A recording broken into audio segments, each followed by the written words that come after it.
कभी कभी अपनों की खुशी के लिए अपनी खुशी का बलिदान देना पड़ता है। जिंदगी में किसी का साथ काफ़ी है, कंधे पर किसी का हाथ काफ़ी है। दूर हो या पास कोई फर्क नहीं पड़ता, सच्चे रिश्तों का तो बस एहसास काफ़ी है। दक्षिण भारत की राम कहानी में से ये कहानी ली गई है जो मैं आज आपको बताने जा रही हूँ। राम ने जब लंका विजय की तो बहुत बड़ा योगदान लक्ष्मण जी का भी था। भैया के साथ हर पल हर क्षण रहे लक्ष्मण जी। 14 साल तक वनवास बिताया लक्ष्मण जी ने, जबकि उन्हें तो वनवास मिला भी नहीं था। बस उनका एक ही उद्देश्य था कि वो अपने भैया की सेवा करते रहे। अयोध्या से भगवान श्री राम और माँ सीता जब रवाना हो रहे थे वनवास के लिए तो लक्ष्मण जी उनके चरणों में गिर गए कि मुझे भी साथ लेकर चलिए। मैं भैया भाभी की सेवा करना चाहता हूँ, मैं आपके साथ रहना चाहता हूँ। मैं नहीं चाहता कि जंगल में आपको कोई कष्ट या परेशानी हो, कोई विघ्न आए। आप दोनों सुरक्षित रहे, ये मेरा कर्तव्य है, ये मेरी जिम्मेदारी है, वो मुझे निभानी चाहिए। लक्ष्मण जी ने हाथ जोड़ के चरणों में गिर के प्रार्थना की और प्रभु राम ने उस प्रार्थना को स्वीकार किया। अब जंगल में 3 लोग जा रहे थे, माता सीता, लक्ष्मण जी और भगवान श्री राम। तभी अचानक से लक्ष्मण की पत्नी उर्मिला देवी ने कहा कि मैं भी आपके साथ चलना चाहती हूँ, मैं भी आपकी सेवा करूँगी, भैया भाभी की सेवा करूँगी। लक्ष्मण जी ने कहा कि नहीं, मैं आपसे अनुरोध करता हूँ, आप जंगल मत जाइए, क्योंकि आप वहाँ आएगी हमारे साथ तो मुझे आपकी चिंता रहेगी और इस चक्कर में मैं पूरा ध्यान पूर्ण तरीके से जो सेवा है वो भैया भाभी के लिए नहीं कर पाऊँगा, आपकी सेवा में लग जाऊँगा। आप मत चलिए, मुझे आपकी बहुत फिक्र रहेगी। मैं चाहता हूँ कि आप यही महल में परिवार के साथ रहिए, तो मैं चिंता मुक्त रहूँगा कि वहाँ परिवार के साथ आप महल में ठीक है और मैं अच्छे से सच्चे मन से भैया भाभी की सेवा कर पाऊँगा।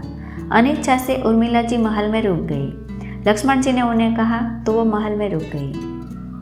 अब भगवान राम, माता सीता और लक्ष्मण जी वनवास के लिए निकले। वनवास का पहला दिन बीता। लक्ष्मण जी रात्रि के समय में पहरेदारी कर रहे थे। तभी अचानक से नींद की देवी निंद्रा जो है प्रकट हुई। उनको देखकर लक्ष्मण जी चौंक गए, कहने लगे, माफ़ कीजिएगा, आप मुझसे दूर रहिए, 14 साल के लिए दूर रहिए। मैं एक पल भी सोना नहीं चाहता, अपने भैया भाभी की सेवा करना चाहता हूँ। इस प्रकृति का ही विधान है कि किसी न किसी को तो वो नींद का बोझ उठाना पड़ेगा। तो लक्ष्मण जी ने कहा कि एक काम कीजिएगा, वहाँ अयोध्या में महल में मेरी धर्मपत्नी उर्मिला जी है, वो परेशान हो रही होगी। उसे कहिएगा कि लक्ष्मण जी ने कहा है कि मेरी नींद का बोझ वो उठा ले। 14 सालों तक वो सोई रहे, मैं जागता रहूं, क्या ऐसा हो सकता है?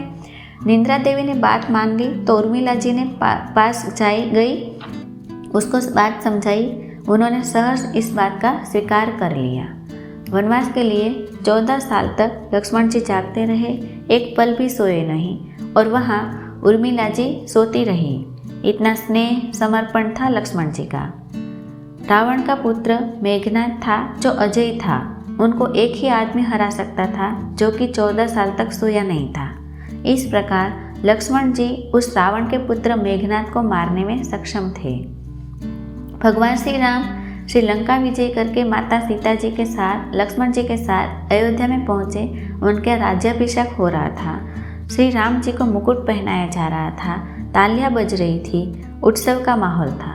अचानक से दरबार में लक्ष्मण जी हंसने लगे। जब वो हंसने लगे तो लोगों को लगा कि क्या हो गया।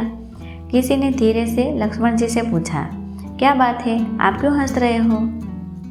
तब लक्ष्मण जी कहने लगे कि अब निंद्रा देवी के किए गए वचन को निभाने का वक्त आ गया है। 14 साल तक मैं जागता रहा, उर्मिला जी सोती रही, उसने मेरी नींद का बोझ उठा लिया। अब उर्मिला के जागने का समय आ गया है और मुझे सोना होगा। इतना स्नेह समर्पण था लक्ष्मण जी को अपने भाई के लिए। कहा जाता है कि जब लक्ष्मण जी पैदा हुए थे बस वो रोए ही जा रहे थे बच्चे के जैसे, चुप ही नहीं हो रहे थे। फिर उन्हें भगवान श्री राम के पास ले जाया गया और वो चुप हो गए। ये कथा, ये कहानी सिर्फ एक ही बात समझाती है, अपनों का साथ जीवन में बहुत ज़रूरी है।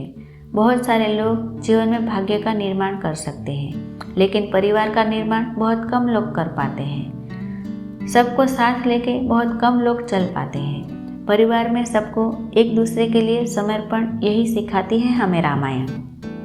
धन्यवाद।